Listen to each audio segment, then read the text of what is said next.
What's up, everyone? Today is not going to be a normal episode. Today, we will be watching video footage of somebody actually dying. So, if that disturbs you or if you do not want to watch that, click off this video now because that's what we'll be talking about and that's what we'll be watching. All right, so everyone that has a weak stomach has now clicked off the video, so I assume that everyone that is left wants to see this.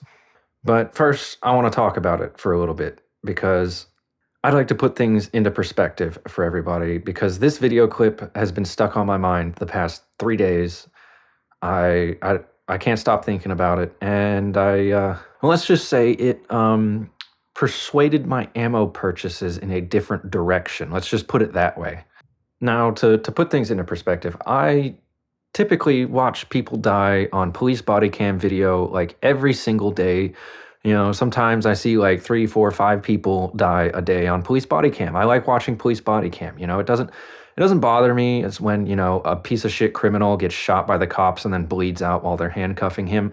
I consider that a win for general society because, if you're so much of a piece of human garbage that you're willing to harm or kill other people and then you get harmed or killed in the process, I have no feelings for you. I don't care. You deserved it. You had it coming as far as I'm concerned.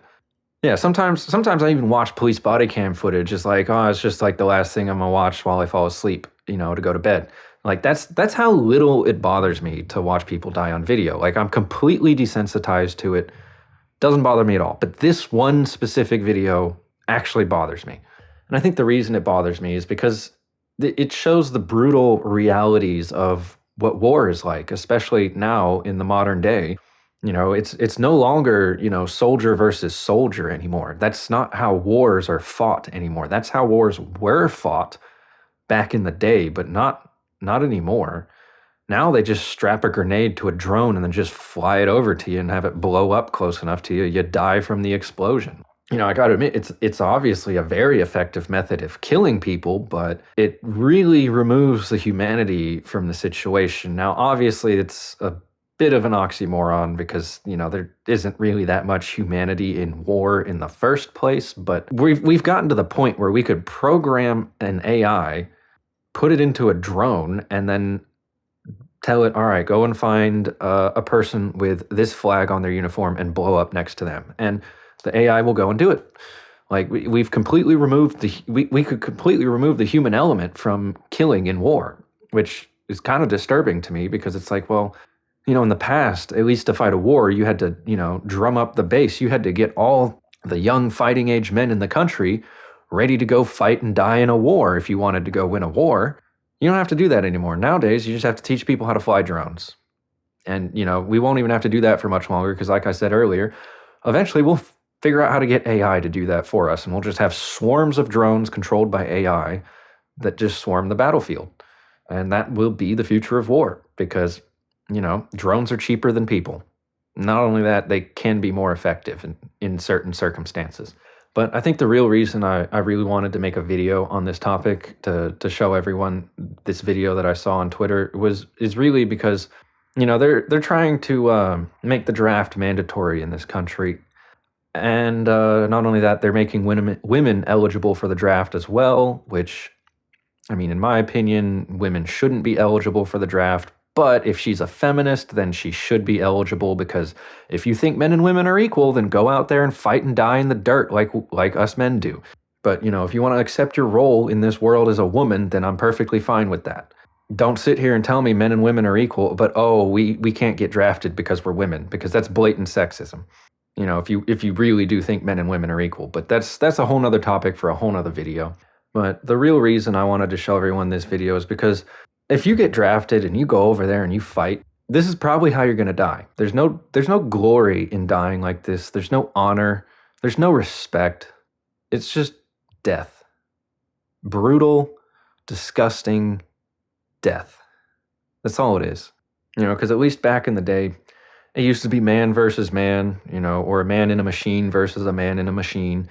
So, it was basically human versus human, and it depended on your skill and luck and the good graces of God for you to survive warfare. But that's that's not the case anymore, because there's no more man versus man in warfare, because that is a way of conducting warfare that is outdated and antiquated and will be soon relegated to the history books. Without further ado, let's check out this video that I saw on Twitter. Unfortunately, it came with music, so we're going to be muting that. But, you know, that's not the point of the video. There's no audio to it. It's just music that they overlaid over the video, because I seriously doubt they had microphones near this when this happened. But yeah, let's get into it.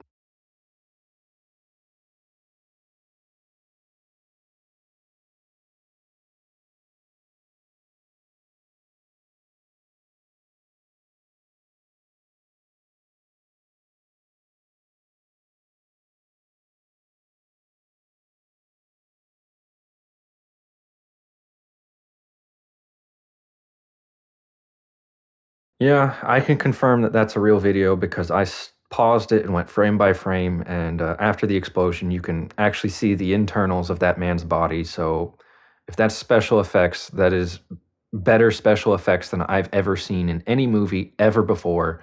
So obviously this is real video footage of somebody dying. I don't know which side this man fought on. I've seen some people claim that this is a Russian soldier and that's a Ukrainian drone, but in my opinion, does it matter? Because it doesn't. Like, it really doesn't matter whose side, like, who's on whose side at this point. Like, you know, especially when you're down there in the thick of it, like this guy, like this, it doesn't matter what side you're on, because you're going to be dead pretty soon anyways. And, you know, this is more than likely how you're going to die in the war, because why send soldiers to fight an army when you can send an army of drones with bombs? And, you know, it's just sad to, like, you know, put yourself in that soldier's shoes and be like, well, you can see the drone coming. You've got a rifle, but you're shooting regular ball ammunition. You're not going to hit that fucking thing with standard ball ammunition, which is why I'm buying a whole crap ton of birdshot for shotgun, because, well, I want a fighting chance against these goddamn drones if they come to America. You know, like just put yourself in his shoes, though. Like, you're there on the battlefield, there's no one else around you, but you see this drone just homing in on you. So you just drop your gun, start praying. Because what the fuck else are you gonna do, man? Like, that's death rolling towards you, and you can't outrun it. You can't get away. Like, those things are too fast, they're too nimble. You can't shoot them down with a standard rifle. You're gonna need a shotgun to take one of those out of the air. And, you know, that these drones might possibly be so, you know, agile and nimble that they might actually be able to dodge shotgun, you know, depending on how fast they are. So, you know, a shotgun isn't even a guaranteed defense against these things. I just wanted to get that off my chest. Let everyone else see, you know, this is how you're going to die in war if you go over there. This is why, if you get drafted, you should demand the government take you to jail because you refuse to fight. Because I refuse to die like this. I refuse. I will not fight in a war like this, especially not when the stated goal of the war is money and resources, like Lindsey Graham said the other day. To finish this video off, make sure you leave a like on this video. Go ahead and leave a comment down below with what you think. Subscribe to this channel, follow me on Rumble. And to finish things off, I'm going to play the clip of Lindsey Graham explaining why it is so important that we cannot let Russia win in this war. And then I'm going to play this drone clip immediately after that, so that, you know, there's a nice contrast between the two, because I feel like that would, you know, make a very good point. They're sitting on 10 to 12 trillion dollars of critical minerals in Ukraine. They could be the richest country in all of Europe. I don't want to give that money and those assets to Putin to share with China. If we help Ukraine now, they can become the best business partner we ever dreamed of. That 10 to 12 trillion dollars of critical mineral assets could be used by Ukraine and the West, not given to Putin and China. This is a very big deal how Ukraine ends. Let's help them win a war we can't afford to lose. Let's find a solution to this war. But they're sitting on a gold mine. To give Putin 10 or 12 trillion dollars of critical minerals that he will share with China is ridiculous.